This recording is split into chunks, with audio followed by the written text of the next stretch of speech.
together. If you can think back 6 months ago, what this property looked like, you kind of forget how bad it looked, and with the chain link fence and the things falling off the buildings and not being used to what it is today.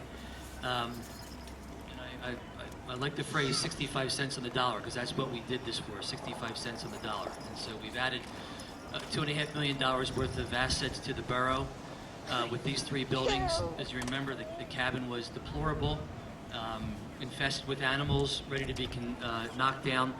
This building, not in use, but now it's a perfect community center, and the service operations facility houses all our DPW workers and their equipment, as well as engineering, construction, and zoning. So I'm very excited about it. I hope everybody else is. And Kathy Lang, Councilwoman Lang, is the Director of Parks and Recs. She's got all kinds of things planned for these buildings. Our Zumba class, which is going to be a demonstration today at 11 o'clock, it's the first one we tried to do, and what are we up to? We have 70 people signed up already for the Zumba class. So we've actually added a second class, and we've actually are looking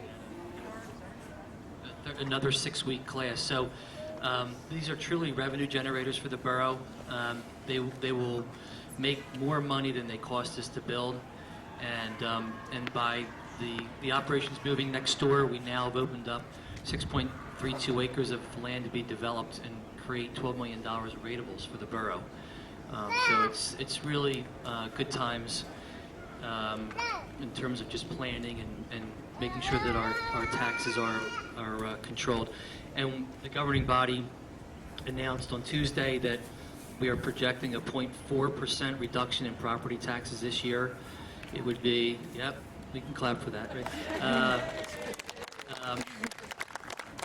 It's the first back-to-back tax reduction, blended tax reduction in 68 years. So if you were here in 1941 and 42, this is the second time this happened for you.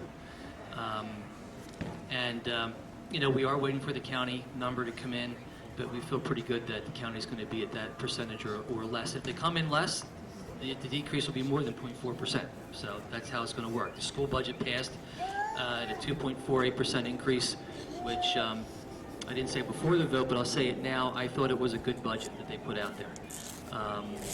It was, you know, I think it was a 2-to-1 yes versus no on the vote.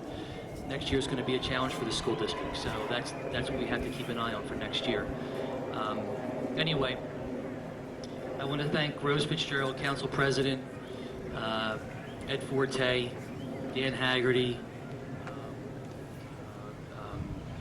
I was going to say Tad Fetter first, but Kathy Lang, Tad Fetter, all the people who supported this initiative by voting yes for the votes. All right, the people who voted yes, that's who I appreciate their, you know, for giving the yes votes. They did it for the right reason for this community. So I want to thank you guys for your support overall.